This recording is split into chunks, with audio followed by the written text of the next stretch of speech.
shortly with our conversation, we're also going to be engaging the new head of the Environmental Protection Agency. His Excellency, the President, has appointed a new head for the EPA. He's in the person of John Kingsley Krugu. He is our guest now on the show. Mr. Krugu, good morning. Good morning. Thanks for joining the conversation. Thank you very much. This is at least the second time or so that we're having an interaction, right? Yes. And it's been good. So congratulations are in order. Thank you. Right. And before we get into that, though, since we've been talking about the LGBTQI thing, what do you think about it? The bill has been passed. The president has to give his assent. And I'm sure I've even gone through some of the divergent opinions on it. What do you make of it before we get to the substantive conversation? I think we are into a new territory altogether, because the line between protecting our family values and our cultural values and respecting and protecting human rights is a very thin line. Okay. And I think one of the questions that whether the bill is translated into law and its implementation and all of that, one of the bigger issues on the table, it is not about the practice of homosexuality, for example, because that is already illegal, punishable by law in our constitution. So, but the challenging questions that all of us are going to get into is this question of promoting the practice. Right. And the limits to what exactly, to draw the line, where does it end in promoting the practice? Right. And that is where human rights people are raising concerns and the possibility of excesses around that. I think that is where it is not clear to all of us how this is going to span out in public, okay? So to what extent does that actually mean? So for example, if I'm a medical practitioner and I attend to someone who is gay or lesbian, will I be construed to promoting the practice? Or I think the bill is clear on that. It doesn't in any way wade into such matters. So the bill is clear, but excesses can happen. True, that I agree with. Can always look for windows to take advantage of certain practices. True. Those are the aspects that it is not clear, because we haven't walked on that path before. So it is not very clear what is going to happen in practice.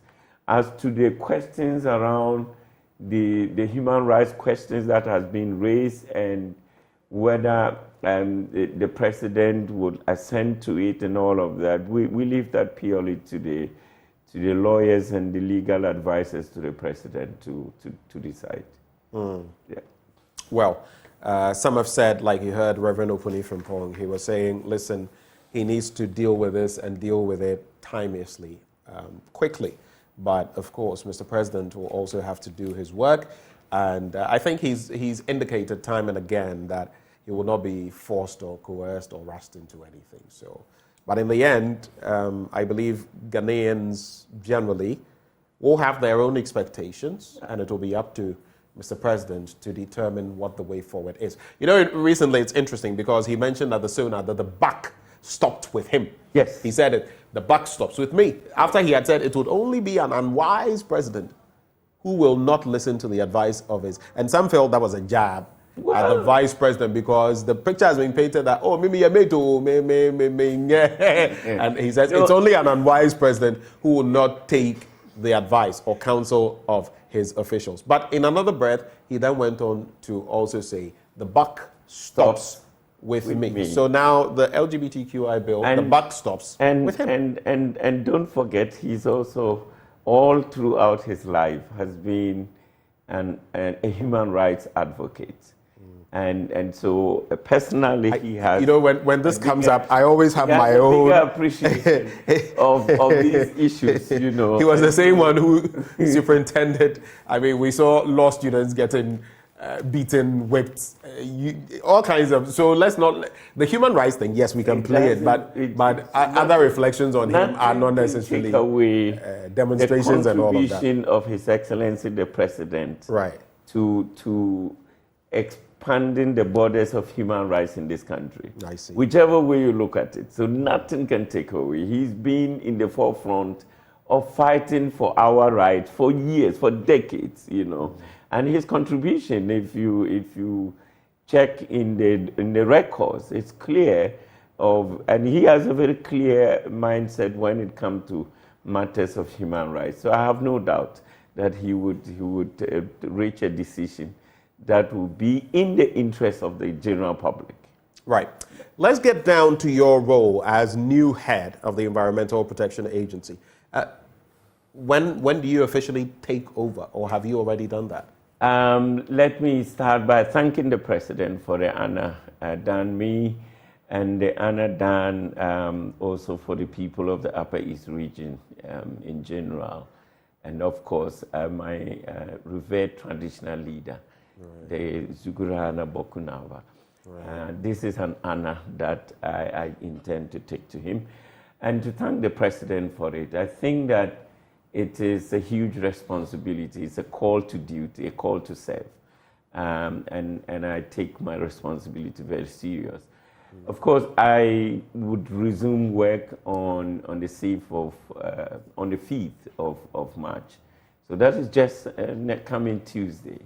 But that is very well because this is not too much of a new thing to me. You know that I have been coordinating the landscape restoration and small-scale mining project in the last few years, and I've been working very closely with the Honorable Dr. Kokofu, who has been leading the EPA. And the EPA is a key agency in the implementation of the landscape restoration and small-scale mining project. As a matter of fact, the landscape restoration component is led by the EPA. And then the small-scale mining component is led by the Ministry of Lands and Natural Resources.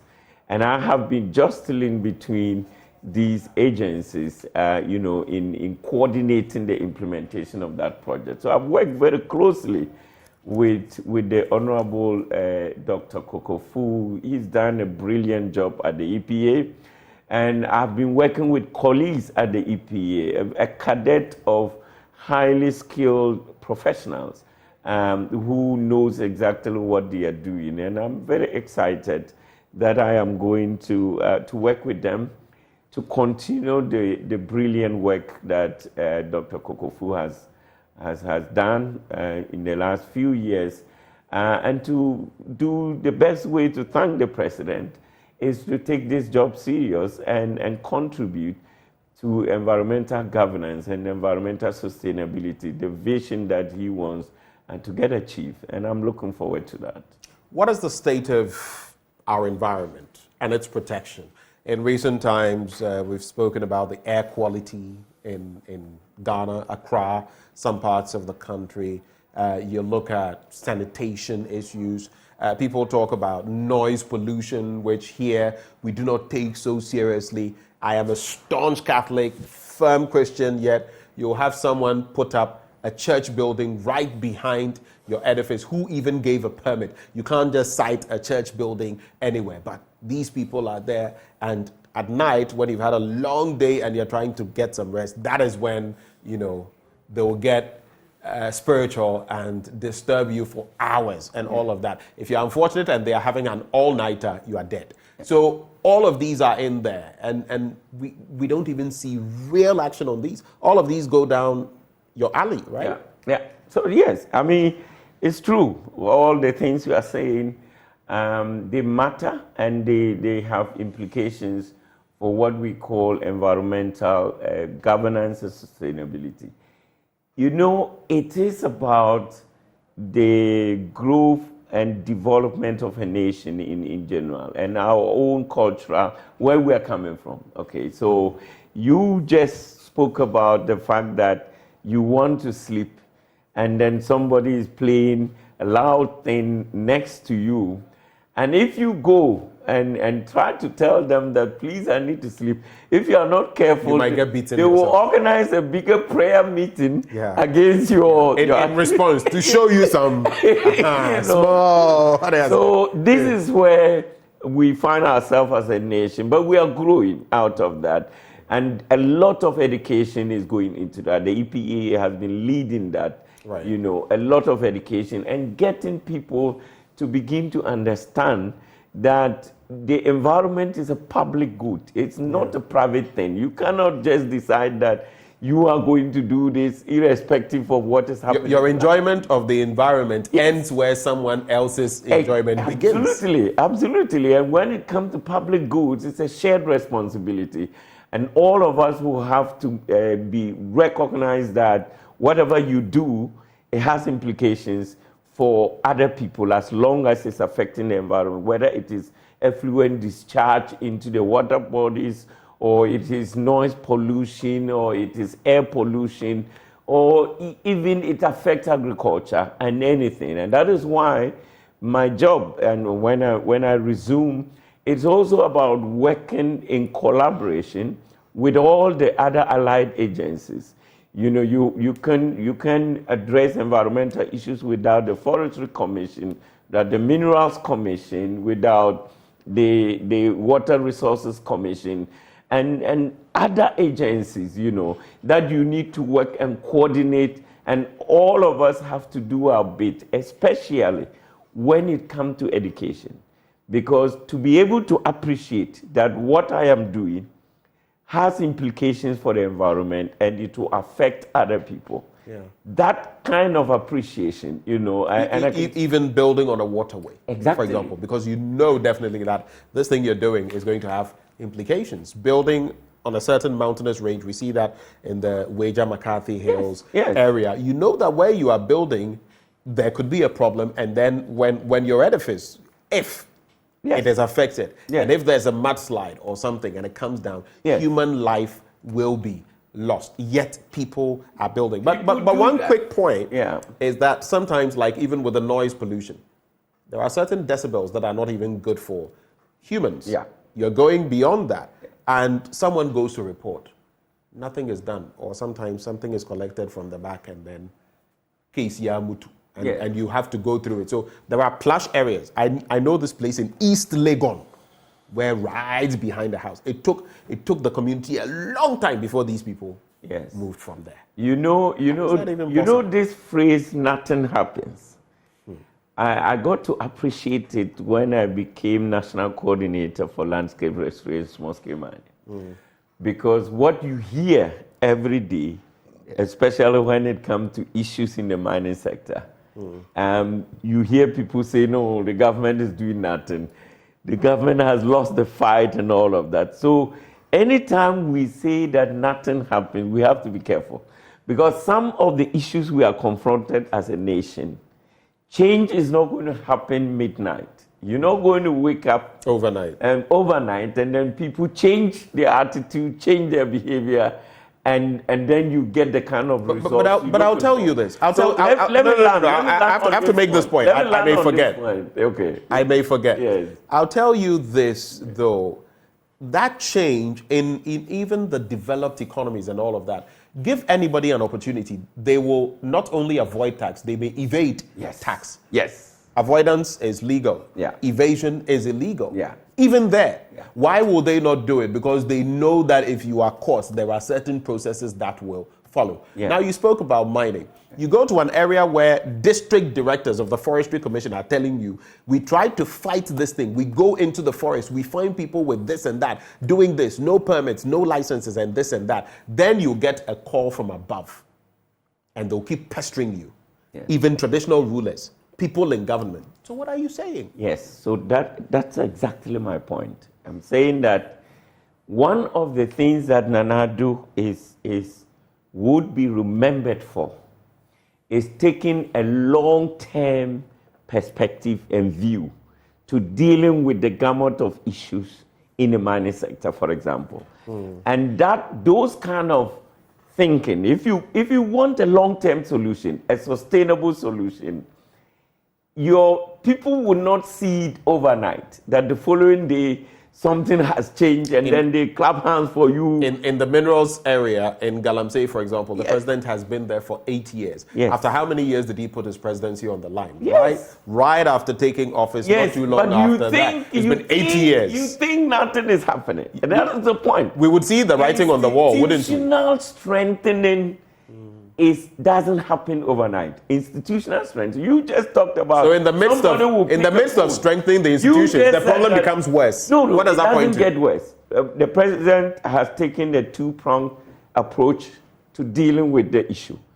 Most of what you media people see and know is the Galamsey, okay, the military approach. They go and arrest, and then they decommission equipment and all of that. Is what you see. What you don't see is the institutional strengthening. What you don't see is how many vehicles has been procured for the Minerals Commission to strengthen the inspectorate division to make sure that they are able to do their work. What you don't see is how many legal instruments are being changed and how many frameworks are being put in place, and even how much of these processes are being digitalized to avoid this big man taking the phone and asking them to stop and not being caught. Okay, so when you succeed in putting an efficient process, mechanism in place, you prevent the big man, because the big man will know that if I pick the phone and call and ask them to stop, somebody is going to track it, because there is a monitoring system in place that is checking who is behind what. So that kind of system you don't see that on a daily basis, but I can tell you that what has been done, the work that has been done at the Minerals Commission, at the Forestry Commission, at the EPA, which I'm going to lead now, and PMMC and all those agencies, GGSA, all those agencies, the work that has been put into it, and the institutional strengthening activities that are ongoing there. We are getting into, I'm not surprised, getting into the vision of Dr. Bawumia, which is the golden age of natural resource management, where the Ghanaian people to whom the minerals belong to them will benefit, but the environment can be protected for future generations. I have 2 questions for you. Yeah. 1, you're a member of the MPP. Yes. If the former administration, or any other administration for that matter, but usually you are boxed into a corner because it's only NDC and MPP that have ruled in the Fourth Republic. Yeah. If the former president had had 8 years, and within those 8 years, he had made promises like Akufo-Addo had made on Galamsey, and in his 8th year, we were where we were, after all the procurements that you speak of, after all the money that has been spent, and that's another issue altogether. When you look at the millions, tens, hundreds of millions that have been pumped into this, and what we still see. I don't know the last time you saw the Ankobra, the Pra, and all of those other rivers. Yeah. And even some that were not polluted, that now are getting highly polluted. I don't know how you would have assessed him after 8 years, especially when that president put his presidency on the line. If it weren't someone in this administration, but in the former administration, would you be saying the same things you're saying? Then 2, what are you more concerned with? Words, purported actions, or hardcore results? Which one? So 2 questions for you. Yes, so with your first question, if it were the former administration, I think I would have been inadequate to be able to do a thorough assessment. But you would have been able to throw pot shots from outside, I wouldn't have known the kind of work that has gone into institutional strengthening. In this case, where I sit, the kind of work that has gone into institutional strengthening, I would have a positive assessment of him because look, and listen to me carefully. When it comes to system strengthening, resource takes time. And the president told us one time that, look, if we want to do it well, we need to strengthen the institutions. And his point was that Ghana has a robust legislation when it comes to environmental management. Right. He also says that the institutional framework is there. You have the Mineral Commission, the EPA, forestry. It is not like that in all other African countries. So you have the institutional framework. If we are going to succeed, it may not be like that in all other African countries, but still, yes, Sir John was able to appropriate part of the Achimota. If we are going to succeed to himself and even will it out. If we are going to succeed, yes, the president said if we are going to succeed, we need to look into the institutions and ask hardcore questions, which is what I've been doing in the last 2 years. What is it that can that the Minerals Commission, the EPA, the Forestry Commission, Geological Survey Authority, Water Resources Commission needs to do for us to be able to make progress in this direction? And I tell you, so much work has happened. And I am convinced that we are going to see the results and the impact of that. You said, what is more important? I mean, action is more important. Action speaks louder than words. Yeah, I intentionally put words there. Yes. Words. I gave you words. Actions. I gave you purported actions. Yes. And then I gave you results. In the end, what do you want? It's a purposeful action. Okay. Right. Purposeful action without results. No. What does that mean? There cannot be purposeful action without results. Be. Because you can put a lot of work into something and still get no results. But when it is purposeful and well thought out action, you get results. And I think that is what has been happening in the last few years, that the president has put us together, and with the Honorable Samuel Abu-Jinapor. He's done a fantastic job in this sector. Let me quickly do this before I ask you about the agencies you're going to be working with and what you will be doing further. The president put his presidency on the line. So let me ask you, has he succeeded in fighting Galamsey, or has Galamsey fought back, defeated the president? What would you say?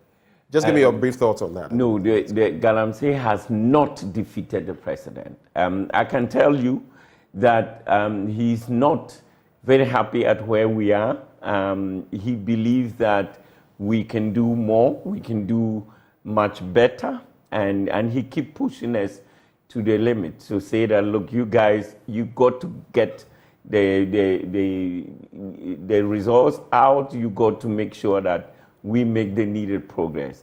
But I can also tell you that they laid the infrastructure that has been laid down, the framework that has been put in place, the coordination, and I can't repeat this, the long-term view. He says that, look, so let me make it easier for you. Let me make it simpler for you. He's happy with the military approach. He says it's firefighting. Certain things cannot wait. You can't wait to have a committee to kill a snake. On a scale of 1 to 10, how well has Akufo-Addo fared in fighting Galamsey? 1 to 10 for you. And our viewers are watching. Some are sending interesting messages. On a scale of 1 to 10. I think I would say 7. 7. Yeah. Okay. Many Ghanaians would disagree with you, but that's your opinion, and everyone is entitled to one. Yeah. As we conclude the conversation, I'd like to find out from you, so which agencies are you targeting to work hand in glove with to ensure that your term as head of the EPA goes smoothly, and that within this period, you do the best you can for Mother Ghana? And when we are done, lest I forget, just add for me, I know you are the MPP's parliamentary candidate for Zabila. right? Yeah. You can tell us a bit about your constituency. Yes, and, so what your expectations are come election 2024. Thank you very much. I have already mentioned that it is impossible to look into the environmental governance sphere without collaborating closely with allied agencies and institutions. Critical in this is the Forestry Commission, the Lands Commission, of course, the Ministry of Lands and Natural Resources and all the agencies under that ministry is critical. But the same thing with Ministry of Food and Agriculture, especially Cocoa Board. And when you go to Water and Sanitation, you have the Water Resources Commission. All these agencies, we need to work together. And I look forward to working closely with these agencies that have been coordinating with in the last few years and now switching role a little bit to be in more of a leadership position. Right. And coordinate working with them. I mean, just before I entered into this studio, Mr. Alote, the studio, right. Mr. Alote called me from Kenya, where he's currently, on an official visit, and he called me to congratulate me and said he's looking forward for us to working together. Right. And that is the way I look at it, that it is more of collaboration. And that is the beauty of the project I've been coordinating. Right. It's actually among the first projects that was designed in such a way that you have no option but to work with other agencies. Right.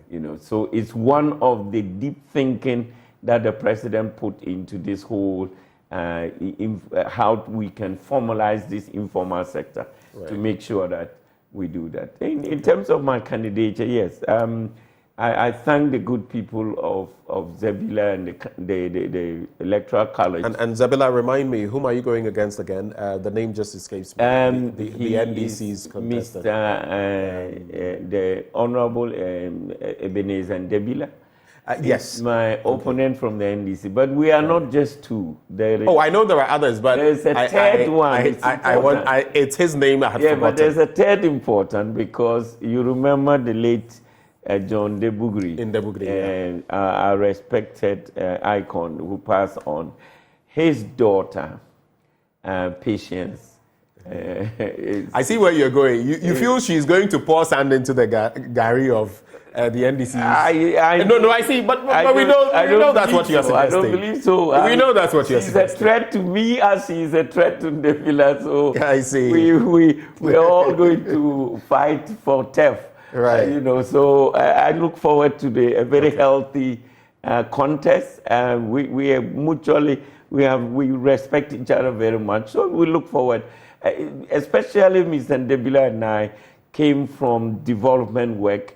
We share a common profile, and we look forward to telling the people of Zebila what each of us can offer and allow the electorate to make a decision. Okay. And I believe strongly that, they would choose me for what I have done and what I intend to do. I think we've spoken about what you've done a bit. Maybe next time we'll get to speak more about you as a parliamentary candidate instead of you as head of the EPA. But thank you so much. Thank you. Mr. Krugu, for joining us in the studio.